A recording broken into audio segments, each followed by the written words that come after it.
Good morning, this is Cary Pilet, and I'm going to spend about 10 minutes talking about the qualities of an effective consequence with our children. When we talk about consequences, we're talking about how we get kids to do the things that we want them to do, number one, and how do we discourage them, dissuade them, stop them from doing the things that we don't want them to do. When I was growing up, my parents disciplined me, and I will tell you that word has a lot of negative, it brings up a lot of negative pictures when I think about that. And I like the word, but I want us to think about that. When we discipline, if you look at the root of the word, we're actually discipling. Now, I'll tell you, I like that word because I have a whole different thought about what that is. When we disciple somebody, we are teaching them how to fit in, how to live in a society, how to live in a household when we talk about our kids. Okay? We, as the parents, are mentors for our children. So really, when we look at this idea of discipline and discipling, we are teaching them how to fit in and be a part of our family in effective ways. As a part of that, though, my children are little fun machines. That is their goal in life. That's what they think they're here for, to have fun. Have fun 24/7, 365. Okay? So if I don't have them doing things, they will continue to do what is fun for them, which is not fun for me, to be honest with you.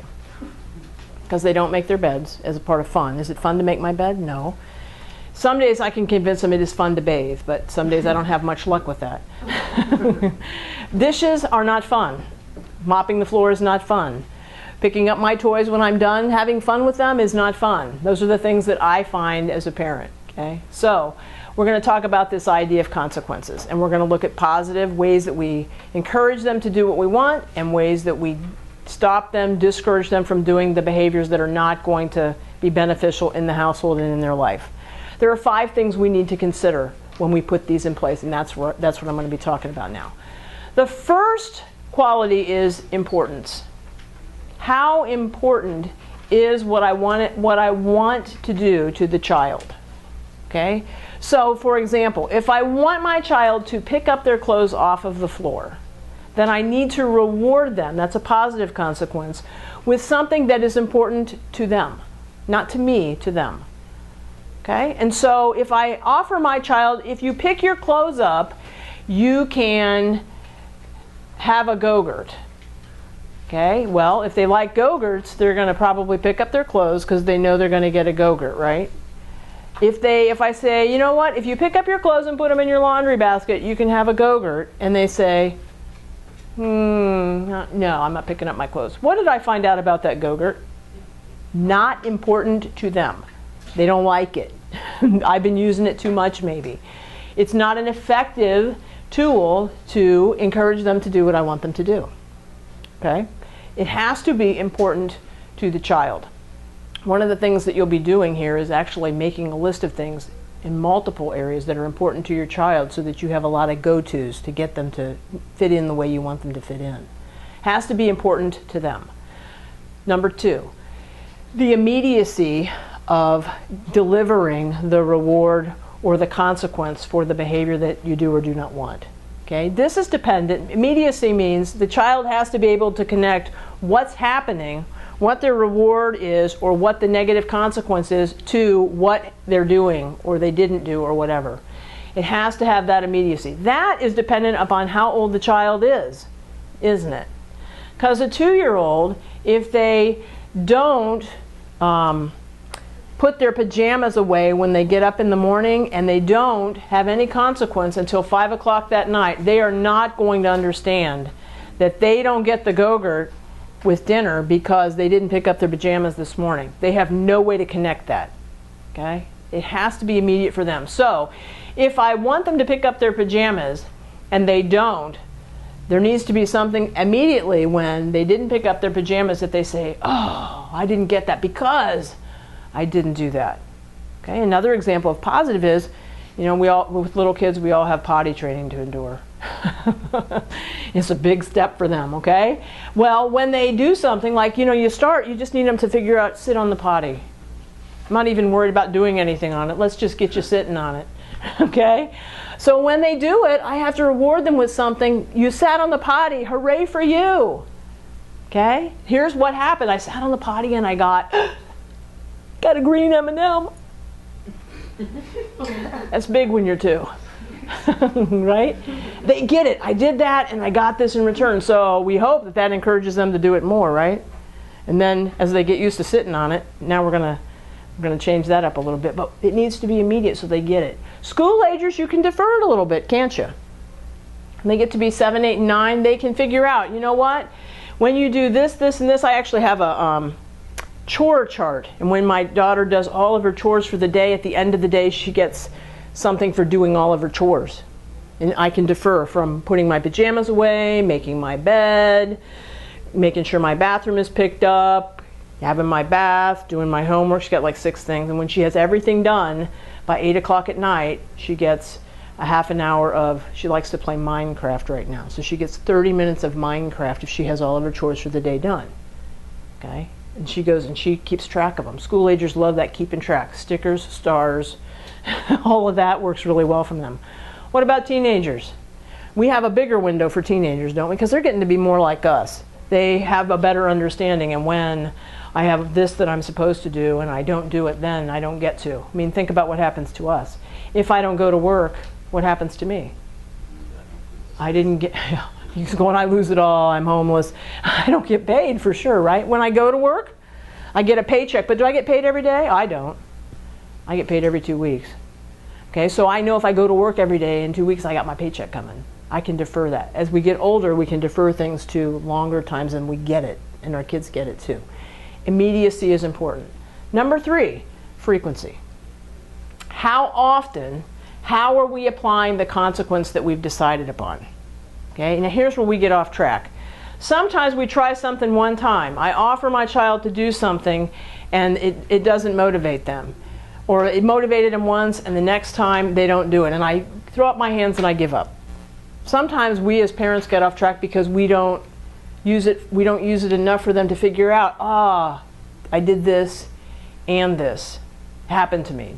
This I got because I did this. We have to give them that moment, that time to connect.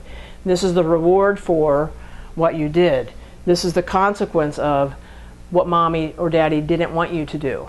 We have to be persistent and give it several tries before we abandon, it's not working. Okay?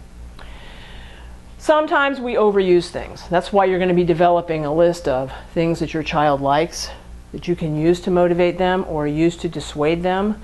Because if we're overusing something, guess what? It loses value to them too. So it becomes less important. They get bored, okay? And we need some tools to be able to make it easy for us to move on to something else. So frequency. Number 4 is the degree. The degree. How much of a reward, how much of a positive consequence or a negative consequence am I going to assign to that activity?